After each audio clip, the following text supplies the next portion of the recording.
विचार करें, तब कोई कदम बढ़ावें तो पछताना नहीं पड़ेगा। दुनिया के महान दार्शनिक जेम्स वाट ने कहा था कि कोई भी काम करो पहले विचार कर लो, तो ग्लानि नहीं होगा, भय नहीं होगा, वह काम का रिजल्ट सही होगा। जो विद्यार्थी मन से पढ़ते हैं वह मैट्रिक फर्स्ट डिवीजन करते हैं, इंटर फर्स्ट करते हैं, बीए ऑनर्स फर्स्ट करते हैं, उसके बाद वह कंपटीशन में बैठते हैं तो कभी डीएम बन जाते हैं, एसपी बन जाते हैं, थाना प्रभारी बन जाते हैं, एक अच्छा देश का बढ़िया नेता बन जाते हैं, बढ़िया वक्ता बन जाते हैं, बढ़िया सन्यासी बन जाते हैं। लेकिन पहले कोई भी काम पर विचार कर लेना चाहिए। कबीर साहब का विज्ञान बतलाता है बीजक में, करहूं विचार तो सब दुख जाए। विचार करो,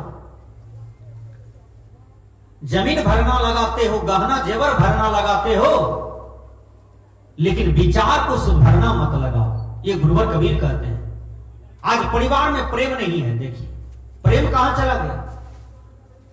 दिन रात लड़ाई करते हैं, गाल फुला हुआ है गोतनी से गोतनी को, भाई से भाई को, पिता पुत्र में बनाव नहीं है, वैर है, पड़ोसी पड़ोसी में वैर है, लड़ाई है, झंझट है, चेहरा देखना पसंद नहीं करते हैं। लेकिन ऐसा जीवन मनुष्य होकर के जीते हैं, ऐसा जीवन तो पशु भी नहीं जीते हैं, यह जीवन तो कलंक हो गया।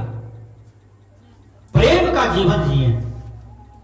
कबीर साहब का विज्ञान बतलाता है, पोथी पढ़ी पढ़ी जगमुआ, पंडित भया न कोई, ढाई आखर प्रेम का पढ़े सो पंडित होए। प्रेम पाठ का चोरना पहिरु कबीरो नाच, पानी पे दिन तासों को जो तनमन बोले सांच। जहां प्रेम है वही संपत्ति होगा, वही स्वर्ग है, वही शांति है। इसलिए सब कि दिल में यह हो कि हम किसी से नफरत न करें, किसी से वैर नहीं करें। हमको कोई गाली दे रहा है तो गाली देने वाला बड़ा नहीं होता है, गाली सहने वाला बड़ा हो जाता है। बुद्ध को भी गाली दी, लेकिन बुद्ध ने किसी से झंझट नहीं किया। महावीर अपने जीवन में साधना किए, महावीर को भी गाली दिया लोगों ने, लेकिन महावीर किसी से लड़ाई नहीं किया, न किसी थाने में मुकदमा किया, केवल अपना कर्म करते चला गया। कबीर साहब को भी लोगों ने गाली दिया था, लेकिन कबीर साहब किसी से लड़ाई नहीं किया। कबीर साहब प्रेम के मार्ग में चले, कबीर साहब सद्विवेक में चले, कबीर साहब साधना के मार्ग में चले। इसलिए आपके जीवन में किसी भी प्रकार की कलंक न हो। जीवन उसको कहते हैं जिस जीवन में कोई दोष न हो।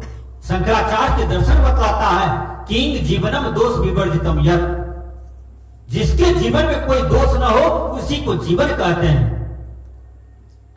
इसलिए जीवन जीने की तरीका हो। मैंने कहा विचार कीजिए, अपने कर्म पर विचार कीजिए, सोचिए कि जब तक मैं जीवित हूं, जब तक होश में हूं, तब तक मैं किसी भी आत्मा को चोट नहीं पहुंचाऊंगा, किसी भी आत्मा को कष्ट नहीं दूंगा। एक चींटी भी यदि लड़खड़ाया हुआ है, उस चींटी को मैं चीनी खिला करके मैं उसको जीवन को लौटा दूंगा। एक छोटा छोटा जानवर है, यदि वह गिरा हुआ है तो मैं उसको जीवित कर सकता हूं सेवा से। ये भावना आपके अंदर में हो। अहिंसा परमो धर्मम, सर्वे भवन्तु सुखिना। सबके अंदर में भगवान है, सबके अंदर में राम है, सबके अंदर में परमात्मा बैठा है। कोई किसी से नफरत न करें, इसलिए प्रेम का जीवन जिए। देखिए अंधकार में यदि आप बल्ब जलाते हैं, बोलिए कितना अच्छा लगता है। अभी एकाएक बिजली कट जाए, कितना नरक जैसा लगेगा। अब एकाएक बिजली आ जाए तब कितना बढ़िया लगता है। रोशनी अच्छा लगता है, अंधकार अच्छा नहीं लगता। अंधकार है ज्ञान अवस्था। तमसो मां ज्योतिर्गमया, अंधकार से प्रकाश की तरफ यात्रा करें, ये वेद के ऋषि कहते हैं। असदो मां सदगमया, असत्य से सत्य की तरफ चलें, मृत्यु मां अमृतंगमया अर्थात मृत्यु से अमरता की तरफ चलें। ये नीति वेद कह रहे हैं। अभी आप लोग सत्य की तरफ चल रहे हैं, योग की तरफ चल रहे हैं, राम की तरफ चल रहे हैं, परमात्मा की तरफ चल रहे हैं। मैं परमात्मा कहता हूं तो परमात्मा को समझिए कि परमात्मा है क्या। आज तक ये दुनिया समझ रहा है कि परमात्मा बाहर है, परमात्मा आकाश में बैठे हैं, परमात्मा का घर ऊपर में है, परमात्मा हमसे जुदा वस्तु है, परमात्मा हमसे अलग रहते हैं, ये दुनिया समझ रहा है। परमात्मा मंदिर में रहते हैं, परमात्मा मस्जिद में रहते हैं, भगवान कहीं और है। ये सारे भ्रम से हट जाइए, भगवान कहीं और नहीं है। यह शरीर जो है आपका, ये शरीर मंदिर है, इसमें बैठा हुआ जो आत्मा है यही आत्मा परमात्मा है, यही आत्मा भगवान है, यही आत्मा ईश्वर है। इतना दिन तक आप बाहर के भगवान को पूजे हैं, परमात्मा को पूजे हैं। धर्म से बोलिए, सत्य बोलिए, किसी को भगवान मिला है? बोलिए मकई खेत में मिला है, धान खेत में भगवान मिला है, घर में भगवान मिला है? नहीं। बाड़ी में मिला है भगवान? नहीं। मंदिर में भगवान आपसे गपशप किया है कि भाई इस बार जो इलेक्शन होगा प्रधानमंत्री का तो किसको चुनाव करोगे, किसको वोट दोगे? भगवान आकर के पूछा है आपसे? नहीं। तो बाहर में कोई भगवान ही नहीं है जो भगवान आपसे पूछेगा। ना याद कर लीजिए, भगवान आप हैं, आपके अंदर में है।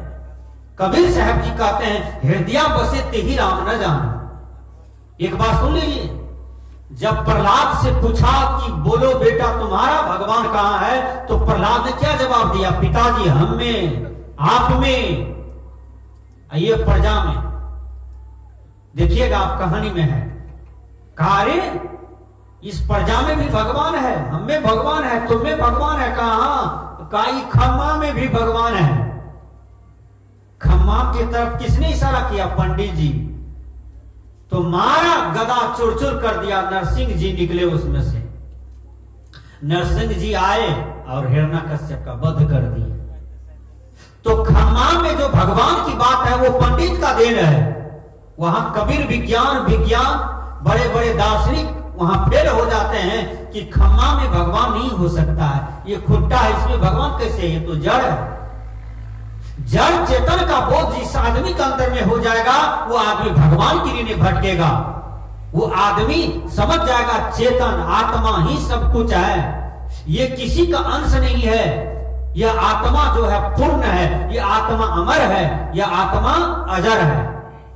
अपनी महर्षि सुश्रुत की बात सुनिए, वो क्या कर रहे हैं? अहम शुद्ध चेतन ज्ञान स्वरूपम अजरहम अमरहम अखंडम अनुपम। मैं शुद्ध चेतन आत्मा हूं, अजर हूं, अमर हूं, अखंड हूं, अविनाशी हूं। भगवान कृष्ण भी गीता में अर्जुन को समझाते हैं, हे अर्जुन ये आत्मा की प्रकाष्ठा को तू समझ, आत्मा की गरिमा को तू समझ। कहा क्या?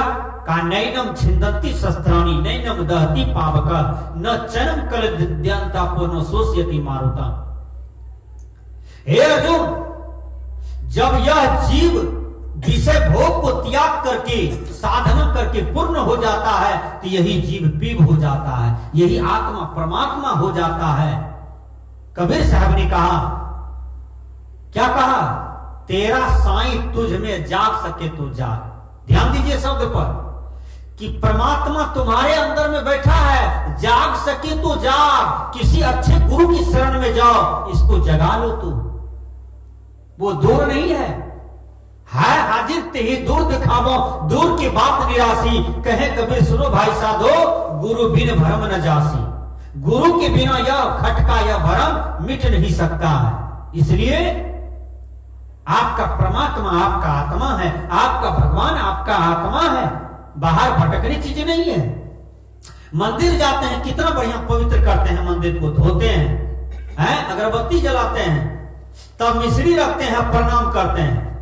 ये शरीर रूपी मंदिर में सिगरेट की धुआं दे रहे हैं, मछली का झोर दे रहे हैं, बकरी का मांस दे रहे हैं, शराब दे रहे हैं इस मंदिर में। कबीर साहब जी कहते हैं कि तुम गलत करते हो। जहां असली भगवान बैठा है वहां कचरा रखते हो, वहां गंदगी रखते हो। जहां नकली है वहां तुम पवित्रता को बिछाए हुए। कबीर साहब जी कहते हैं ये भरमभूत सकल जग खाया, जिन जिन पूजा ते जहराया। इसलिए जड़ और चेतन का बोध हो। संसार में सब कुछ जड़ है, ये प्रकृति जड़ है। प्रकृति में जितने भी चीज निकले हैं सब जड़ है। इसको अनुभव करने वाला कौन है? तो चेतन है, वो आप है, वो मानव प्राणी है। ये मानव प्राणी बुद्धि से, विवेक से, बल से समर्थवान है। इसलिए मानव हर चीज का आभास करता है, अनुभव करता है। इसलिए मानव, द मैन इज गॉड। धरती का भगवान यदि कोई है तो वो मानव है। मानव ही व्यवस्था को बनाते हैं, मानव ही व्यवस्था को बिगाड़ते हैं। मानव ही अपने जीवन को उद्धार कर सकता है, मानव ही अपने जीवन को पतन कर सकता है। भगवान कृष्ण भी कहते हैं, हे अर्जुन, उद्धार और पतन तुम्हारे हाथ में है, नरक और स्वर्ग तुम्हारे हाथ में है। अपने जीवन को जिधर ले जाना चाहो तो ये तुमसे हो सकता है।